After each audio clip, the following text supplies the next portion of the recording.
به پدر حافظ گفت بچه‌هات کجان میخوام ببینم. اینا رو یکی یکی آورد، گفت اینه این پسرام فلان. بعد گفت که بچه دیگه نداری؟ اون با همون نگاه خاص خودش به این قضیه نگاه میکرد. گفت که بچه دیگه؟ یکی دیگه هم هست، همینطور عاشق مجاز و یه خورده در حقیقت ساده لوحتره، تو جنگلای بیشتر وقتا. گفت همونو میخوام ببینم. حافظ بود، میخوام همونو ببینم.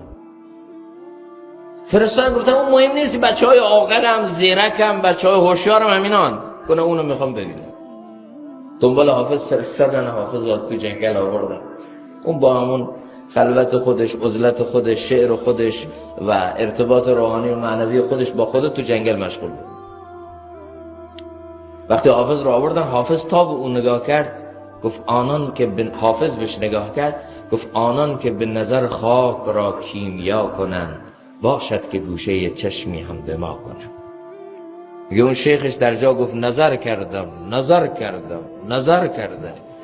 همدیگر رو شناختن، اون قوه روحانی همدیگر رو بالاخره درک کردن و فهمیدن. و این حافظ شد لسان الغیب، حافظ شد کسی که الله از او کار گرفت و حافظ کسی شد که تونست جامعه رو با اشعار خودش نه تنها اون نسل و نسل‌های دیگر رو حتی از یک میراث ادبی و عرفانی بهره مند کنه.